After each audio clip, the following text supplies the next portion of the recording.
قُلْ هَلْ يَسْتَوِي الَّذ۪ينَ يَعْلَمُونَ وَالَّذ۪ينَ لَا يَعْلَمُونَ.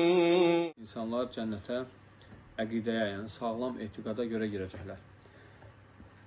Yəni, əgər kimin etiqadında problem varsa, yəni onun üçün təhlükə var.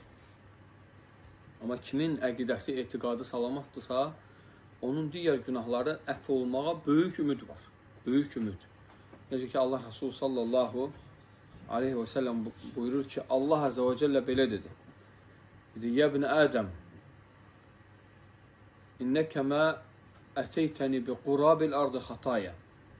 Ey Adəm övladı, sən mənim huzuruma yer dolusu günahla gəlsən. Sümmə lə tuşrik bi şeyən. Sonra mənə heç nəyə şərik qoşmasan. Lə əteytukə bi qurabihə məğfirətən.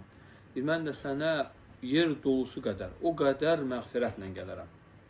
Deməli, amma nə dedi? Sonra heç nəyə şərik qoşmasan. Deməli, şirk etiqada müxalif bir əməldir. Allaha şərik qoşmaq. Görürsən, insan şərik qoşarsa, bu hədisin məfhumu odur ki, insan şirk qoşarsa, ondan iman qəbul olunmur. Yəni, şirk imanı silib aparır. İnnəlləhə lə yəğfiru ən yüşrəkə bihi və yəğfiru mə dunə zəlikə limən yeşə. Allah özünə qoşulan şirki bağışlamır. Ondan aşağı günahları isə istədiyinə bağışlaya bilər. Və həmçinin bilirsiniz, Peyğəmbər sallallahu aleyhi ve selləm nə deyir?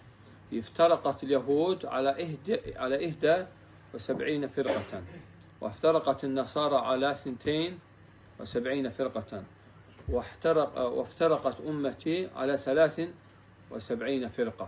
Deyir ki, Yahudilər 71 firqəyə, Xristiyanlar 72 firqəyə, mənim ümmətim isə 73 firqəyə bölünəcək. Deyir ki, nə deyir? 72-si cəhənnəmdə, biri cənnətdə olacaq. Və soruşurlar, onlar kimdir? Ya Rasulallah, deyir, onlar mənim və mənim sahabələrimin yolunda olanlardır.